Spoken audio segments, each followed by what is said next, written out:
Assalomu alaykum, aziz tomoshabinlar. Bugun men sizga davlatimizdagi ko'pchilik pensionerlarimiz bilmagan, hatto ulardan yashirilayotgan desak ham bo'ladigan, biroq har biringizning hayotingizga bevosita taalluqli bo'lgan juda muhim bir ma'lumotni oshkor qilmoqchiman.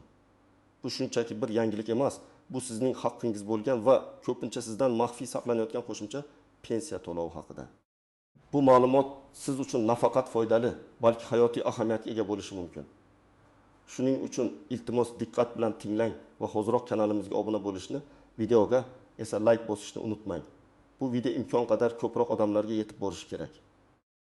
Muammoning mohiyati shundaki, pensiya tizimida shunday imkoniyatlar mavjudki, ulardan ko'plab pensionerlarimiz xabardor emas. Ilgari pensiya hisoblash jarayoni ancha sodda va bir martalik tizimga asoslangan edi. Odamlar pensiya yoshiga yetganlarda barcha hujjatlarni topshirardilar va shu asosda ularga pensiya tayinlanardi. Keyin esa odatda pensiya miqdori faqatgina inflyatsiya darajasiga yoki davlatning markazlashgan qarorlariga muvofiq oshirilib borilar edi. Ya'ni bir marta tayinlangan pensiya miqdori keyinchalik pensionerning shaxsiy holati, mehnat faoliyati yoki oilaviy sharoitlaridagi o'zgarishlar tufayli qayta ko'rib chiqilishi mumkinligi haqidagi ma'lumotlar keng jamoatchilikka yetkazilmasdi. Bu holat afsuski hali ham ko'pchilik uchun noma'lum bo'lib qolmoqda. Bugungi kunda esa qonunchilikda ko'plab o'zgarishlar va aniqliklar kiritilgan. Davlatimiz pensiya ta'minotini yanada adolatli va ijtimoiy himoyalangan qilishga intilmoqda. Biroq bu yangi imkoniyatlar va huquqlar to'g'risida aholini to'liq xabardor qilish mexanizmlarida ba'zi kamchiliklar mavjud. Aynan shu nuqtada ko'pchilik pensionerlarimiz o'zlariga tegishli bo'lgan qo'shimcha to'lovlarning mavjudligidan yoki pensiyani qayta hisoblash imkoniyatlaridan bexabar qolmoqdalar. Ular o'z pensiyalarining doimiy ravishda bir xil bo'lib qolishiga ishonishadi va ko'pincha qo'shimcha daromad olish imkoniyatini izlamaydilar. Bu esa ularning moliyaviy ahvolini yaxshilashga qodir bo'lgan muhim bir vositani qo'ldan boy berishlariga olib keladi. Demak, gap faqatgina pensiyani oshirish haqida emas, balki sizning og'ir mehnatingiz va hayotiy sharoitlaringizga mos keladigan adolatli pensiya miqdorini olishingiz haqida ketmoqda. Bu qo'shimcha to'lovlar yoki pensiyani qayta hisoblash imkoniyatlari pensionerlarning turmush darajasini sezilarli darajada yaxshilashi mumkin. Endi esa ushbu muhim mavzuning eng asosiy qismiga o'tamiz. Xo'sh, bu qanday qo'shimcha to'lov yoki pensiyani qayta hisoblash imkoniyati o'zi? Nimani bilish kerak? Kimlar bu imkoniyatdan foydalanishi mumkin va kimlar uchun bu dolzarb emas? Keling, barchasini batafsil tahlil qilaylik. Bu yashirilgan deya atayotgan qo'shimcha to'lov yoki imkoniyat aslida bir nechta asosiy yo'nalishni qamrab oladi. Ular orasida eng keng tarqalgan va ko'pchilik uchun dolzarb bo'lganlari quyidagilar. Birinchi yo'nalish: pensiyaga chiqqandan keyin mehnat faoliyatini davom ettirish. Ko'plab salomatlik imkon beradiganlar ayniqsa yoshiga yetganlardan keyin ham mehnat qilishni davom ettiradilar. Bu juda yaxshi holat. Chunki ular jamiyatga foyda keltirish bilan birga o'zlarining moliyaviy ahvolini ham yaxshilaydilar. Ammo ko'pchilik shu haqiqatni bilmaydiki, pensiyaga chiqqandan keyin ishlagan har bir yil uchun ularning pensiyasi qayta hisoblanishi va oshirilishi mumkin. Pensiya qonunchiligimizga ko'ra qo'shimcha ishlagan har bir yil uchun pensiya miqdoriga ma'lum bir foiz qo'shiladi. Bu foizlar har yili ish staji ortishi bilan o'zgarib boradi va pensiya miqdorini sezilarli darajada oshirishi mumkin.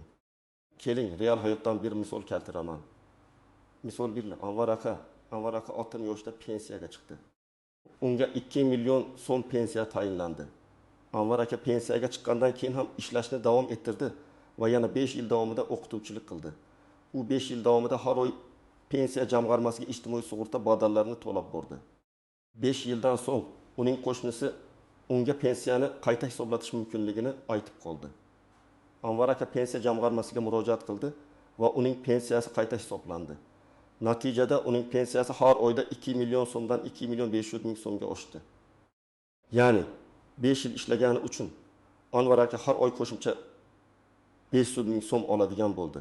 Bu uning uchun juda katta yordam, darmon yoki oziq-ovqat xarid qilish imkoniga ega bo'ldi. Ko'p odamlar Anvar aka kabi pensiyaga chiqqandan keyin ham ishlashda davom etishadi, lekin bu imkoniyatdan foydalanishmaydi. Chunki ular buni bilishmaydi. Bu esa har oy yo'qotilgan daromad demakdir.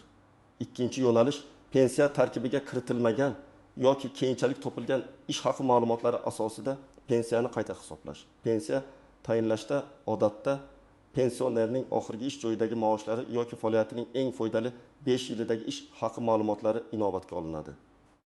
Biroq ba'zida shunday holatlar bo'ladiki, pensionerning ish stajiga oid barcha ma'lumotlar yoki ish haqi to'g'risidagi hujjatlar birinchi marta pensiya tayinlanayotganda to'liq taqdim etilmaydi.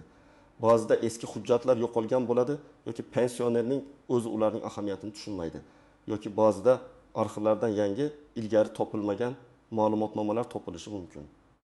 Agar sizda pensiyaga chiqishdan oldingi davrga oid avval taqdim etilmagan, lekin sizning ish haqingiz yuqori bo'lgan davrlar haqida ma'lumotlar mavjud bo'lsa, siz pensiyani qayta hisoblash uchun murojaat qilishingiz mumkin.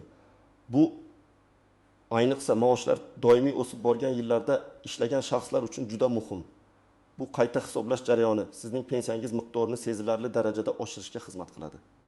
Misol 2. Gulnora Opa. Gulnora Opa 55 yoshda pensiyaga chiqdi. Unga 1 million 800 ming so'm pensiya tayinlandi. Uning hujjatlari orasida 1990 yillarning boshlarida zavodda ishlagan davridagi ish haqi to'g'risidagi ma'lumotlar yo'q edi. Chunki o'sha paytda zavod qayta tashkil etilib, hujjatlar tartibsiz holga kelgan edi. Bir necha yildan so'ng Gulnora opaning farzandlari eski hujjatlarni tartibga solayotib, o'sha davrga oid arxivdan olingan ma'lumotnomani topib olishdi. Ma'lumotnomada uning o'sha yillardagi ish haqi o'rtacha respublika ish haqidan ancha yuqori bo'lgani ko'rsatilgan edi. Ular bu ma'lumotnoma bilan pensiya jamg'armasiga murojaat qilishdi. Jamg'arma mutaxassislari Gulnora opaning pensiyasini qayta hisoblab chiqdilar va uning pensiyasi 1 million 800 ming so'mdan 2 million 200 ming so'mga oshirildi. Ko'rdingizmi? Eski, e'tibordan chetda qolgan bir hujjat Gulnora opaning har oylik daromadini 400 ming so'mga ko'paytirdi. Bu degani har yili 4 million 800 ming so'm qo'shimcha pul demakdir. Bunday holatlar jubincha qidirishga erinishadi yoki buning foydali ekanligiga ishonishmaydi. 3-yo'nalish qaramog'ida mehnatga layoqatsiz oila a'zolari bo'lgan pensionerlarga qo'shimcha to'lovlar. Bu juda muhim, lekin ko'pchilik bilmaydigan yo'nalishlardan biridir. Agar pensionerning qaramog'ida mehnatga layoqatsiz oila a'zolari, masalan, voyaga yetmagan bolalar, talaba bolalar ma'lum yoshgacha, o'z navbatida pensiya olmaydigan yoki ishlamaydigan turmush o'rtog'i, ayniqsa agar ular nogiron bo'lsa yoki nogiron farzandlari bo'lsa, u holda pensiyaga qo'shimcha to'lovlar olish huquqiga ega bo'ladi. Bu to'lovlar har bir qaramog'idagi shaxs uchun pensiya miqdoriga ma'lum 1% da qo'shiladi. Bu ayniqsa yolg'iz onalar yoki o'z farzandlariga qarayotgan otalar uchun juda dolzarb bo'lishi mumkin. Misol 3 Hadicha ona pensiyaga chiqqanda 2 nafar voyaga yetmagan nabirasini qaramog'iga olgan edi. Uning pensiyasi 2 million 1 ming so'm edi. Uning nabiralari ota-onasidan judo bo'lgan edi va Hadicha ona ularga vasiylik qilar edi. Uning qo'shnisi unga qaramog'idagi shaxslar uchun qo'shimcha to'lov olish mumkinligini maslahat berdi. Hadicha ona tegishli hujjatlarni to'plab pensiya jamg'armasiga murojaat qildi. Natijada har bir nabirasi uchun uning pensiyasiga qo'shimcha 100 ming so'mdan qo'shildi. Jami 200 ming so'm. Shunday qilib, uning pensiyasi 2 million 100 ming so'mdan 2 million 300 ming so'mga aylandi. Bu pul nabiralarning maktab xarajatlari yoki kiyim-kechaklar uchun juda oz qotdi. Ko'pchilik pensionerlar o'zlarining qaramog'ida bunday shaxslar borligini bilishadi, ammo bu ularning pensiyasini oshirishga asosan tasavvur ham qilishmaydi. Bu 3 ta asosiy yo'nalish ko'pchilik uchun dolzarb bo'lib, ko'pincha e'tibordan chetda qoladi. Kimlar tashvishlanishi kerak? Deyarli barcha pensionerlar. Agar sizda pensiyaga chiqqaningizdan keyin ishlagan bo'lsangiz yoki sizda pensiyaga chiqishdan oldingi davrga oid qandaydir qo'shimcha hujjatlar bo'lsa yoki qaramog'ingizda mehnatga layoqatsiz oila a'zolari bo'lsa, siz albatta bu masalada pensiya jamg'armasiga murojaat qilishingiz kerak. Kimlar tashvishlanmasligi mumkin? Agar siz pensiya yoshiga yetganingizdan beri umuman ishlamagan bo'lsangiz, barcha hujjatlaringizni to'liq topshirganingizga va pensiya jamg'armasi tomonidan to'g'ri hisoblanganiga amin bo'lsangiz, hamda qaramog'ingizda hech kim bo'lmasa, u holda siz bu masalada tashvishlanmasligingiz mumkin. Ammo shuni unutmangki, har bir holat o'ziga xos va har bir pensiya alohida hisoblanadi. Shuning uchun shubhali bo'lsa, har doim tekshirish yaxshiroqdir.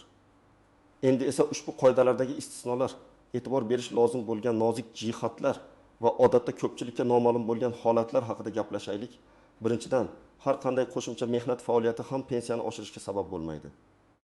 Masalan, agar siz pensiyaga chiqqaningizdan keyin juda past maoshga norasmiy ishlagan bo'lsangiz va u yerdan hech qanday ijtimoiy sug'urta badallari to'lanmagan bo'lsa yoki to'langan badallar minimal darajada bo'lsa, bu holda pensiya qayta hisoblanganda sezilarli o'sish bo'lmasligi mumkin.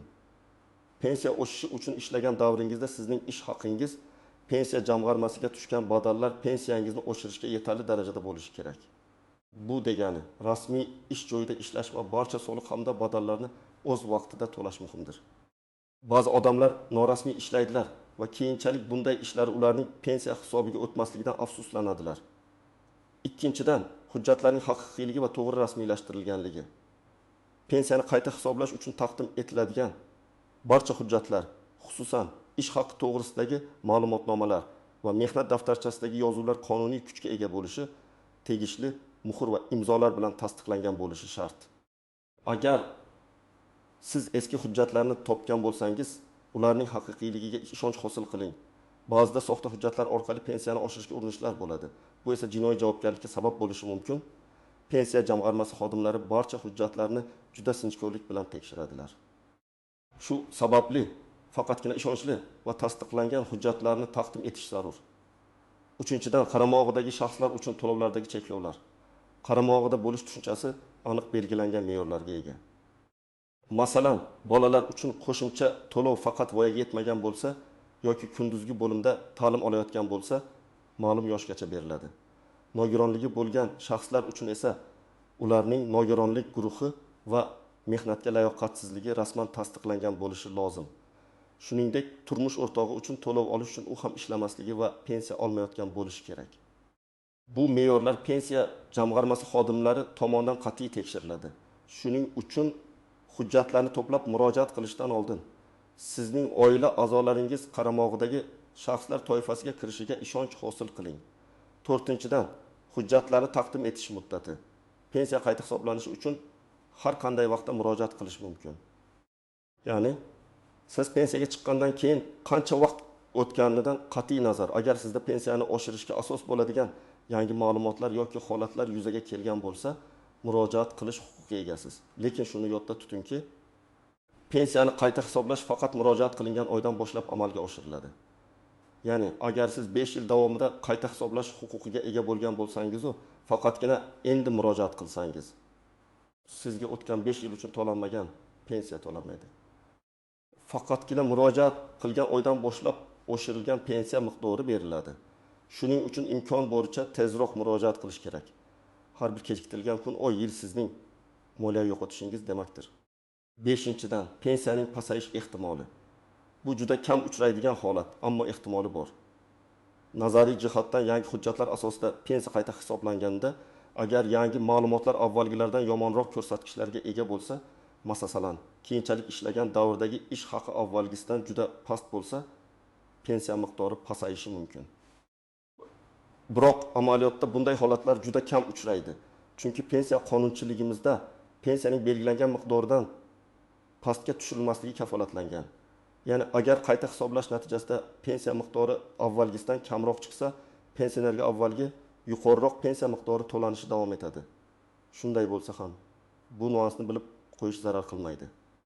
6-dan, byurokratiya va rad javobi ehtimoli. Afsuski, har qanday davlat tashkiloti bo'lgani kabi pensiya jamg'armasida ham ba'zi byurokratik to'siqlar yuzaga kelishi mumkin. Ba'zida hujjatlarning yetishmasligi, noto'g'ri rasmiylashtirilganligi yoki xodimlarning malakasizligi tufayli murojaatlarga rad javobi berilishi mumkin. Bunday holatda tushkunlikka tushmaslik kerak. Agar siz o'zingizning haqli ekanligingizga ishonchingiz komil bo'lsa, rad javobining sababini aniqlashtiring, kamchiliklarni bartaraf eting va qayta murojaat qiling. Agar qonuniy asosda rad javobi berilgan deb hisoblasangiz, yuqori turuvchi tashkilotga yoki sudga shikoyat qilish huquqiga egasiz. O'z haqqingiz uchun kurashishdan qo'rqmang. 7-dan, maksimal pensiya miqdori. Shuni ham unutmaslik kerakki, mamlakatimizda pensiyalarning maksimal miqdori qonun bilan belgilangan. Agar sizning pensiyangiz allaqachon maksimal belgilangan miqdorga yetgan bo'lsa, u holda qo'shimcha ish staji yoki yuqori ish haqi ma'lumotlari asosida qayta hisoblash natijasida pensiya miqdori oshmasligi mumkin. Bunday holatlar kam uchraydi. Chunki maksimal pensiya miqdori odatda juda yuqori ish haqi va uzoq ish stajiga ega bo'lgan shaxslarga tegishli bo'ladi. Ammo shuni ham hisobga olish kerak. Endi esa eng muhim qismga o'tamiz. Xo'sh, bu imkoniyatdan foydalanish uchun siz nima qilishingiz kerak? Qanday amaliy qadamlarni bajarish lozim? Mana siz uchun aniq va tushunarli ko'rsatmalar. Birinchi qadam hujjatlarni to'plash. Bu eng muhim qadamdir. Sizga quyidagi hujjatlar kerak bo'ladi. Endi pasportingizning asli va nusxasi. 2. Pensiya guvohnomangizning asli va nusxasi. 3. Mehnat daftarchangizning asli va barcha varaqlari nusxasi. Agar siz pensiyaga chiqqandan keyin ishlagan bo'lsangiz, bu juda muhim. Agar siz elektron mehnat daftarchasiga ega bo'lsangiz, uning ma'lumotlarini chop etib olishingiz mumkin. 4. Ish haqi to'g'risidagi ma'lumotnomalar. Agar sizda pensiyaga chiqishdan oldingi davrga audit ilgari taqdim etilmagan, lekin sizning maoshingiz yuqori bo'lgan yillar haqida ma'lumotlar bo'lsa, ularni toping. Bu ma'lumotnomalar ish joyingizdan, agar korxona hali faoliyat ko'rsatsa yoki tegishli arxivlardan, agar korxona tugatilgan bo'lsa, olinishi mumkin. O'sha davrdagi o'rtacha ish haqi haqidagi ma'lumotnomalar ham muhim. 5. Agar siz qaramog'ingizda mehnatga layoqatsiz oila a'zolari uchun qo'shimcha to'lovga da'vogar bo'lsangiz, farzandlaringizning tug'ilganlik haqidagi guvohnomalarining asl nusxalari va nusxalari. Agar farzandlaringiz talaba bo'lsa, ular ta'lim olayotgan ta'lim muassasasidan ma'lumotnoma. Qaramog'ingizdagi shaxslarning nogironligi bo'yicha tibbiy mehnat ekspert komissiyasi, TEMI agar mavjud bo'lsa. Agar turmush o'rtog'ingiz uchun bo'lsa, uning pasporti ishlamayotganligi haqidagi ma'lumotnoma bandlikka ko'maklashish markazidan va pensiya olmasligi haqidagi ma'lumotnoma pensiya jamg'armasidan. Ikkinchi qadam, qayerga murojaat qilish kerak? Barcha hujjatlarni to'plaganingizdan so'ng, siz o'zingizning yashash joyingizdagi pensiya jamg'armasining tuman, shahar bo'limiga murojaat qilishingiz kerak.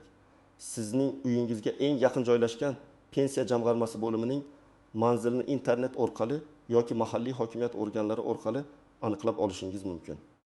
Ba'zi joylarda pensiya masalalari xalq qabulxonalari orqali ham qabul qilinadi. Uchinchi qadam, arizani to'g'ri yozish. Pensiya jamg'armasi bo'limiga borganingizda, siz pensiyani qayta hisoblash yoki qaramog'ingizdagi shaxslar uchun qo'shimcha to'lov tayinlash to'g'risida ariza yozishingiz kerak bo'ladi. Bu arizani pensiya jamg'armasi xodimlari sizga yozishga yordam berishadi. Arizada siz qanday asoslarga ko'ra pensiyani qayta hisoblashni so'rayotganingizni aniq ko'rsatishingiz kerak. Masalan, pensiyaga chiqqandan so'nggi qo'shimcha ish staji uchun ilgari taqdim etilmagan ish haqi ma'lumotlari asosida qaramog'imdagi voyaga yetmagan bolalarim uchun va hokazo. Arizani 2 nusxada yozing. Bir nusxasini sizga qabul qilib olganliklari haqida imzo va sana qo'yib bersinlar.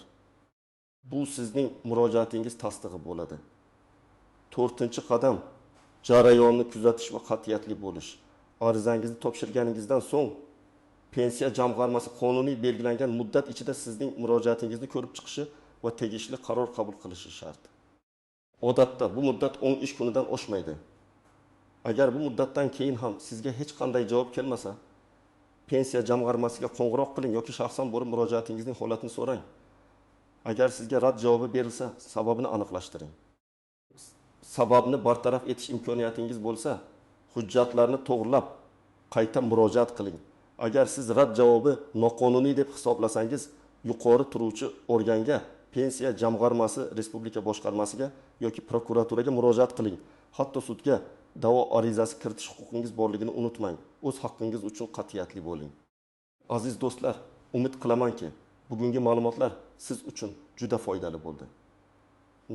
Ko'rib turganingizdek, ba'zida davlatimiz pensionerlarga bergan imtiyozlar va qo'shimcha to'lovlar haqida ma'lumot yetishmasligi sababli ko'plab odamlar o'z haqqini ola olmay qolishadi. Bu men sizga aytib bergan yashirilgan pensiya qo'shimchasi yoki qayta hisoblash imkoniyatlari har bir pensionerning hayotini yaxshilashga qaratilgan bo'lib, siz ulardan foydalanishga to'liq haqlisiz. Bu sizning mehnatingiz va hayotingiz uchun adolatli kompensatsiyadir. Shuni unutmangki, har bir so'm muhim, ayniqsa pensiya yoshida. Bugun men sizga bergan ma'lumotlardan foydalanib, moliyaviy ahvolingizni yaxshilash imkoniyatini qo'ldan boy bermang. O'z haqqingizni biling va uni talab qiling. Bu videoni o'z qarindoshlaringiz, qo'shnilaringiz va barcha pensioner tanishlaringiz bilan baham ko'ring. Balki ular ham bu ma'lumotdan bexabar bo'lishi mumkin. Ularga ham yordam bering. Fikrlaringizni kommentariyalarda yozib qoldiring. Savollaringiz bo'lsa, albatta javob berishga harakat qilaman. Videoga like bosing va kanalimizga obuna bo'ling. Shunda siz hech qachon shunga o'xshash muhim ma'lumotlarni o'tkazib yubormaysiz. Keyingi videolarda ko'rishguncha sog' bo'ling.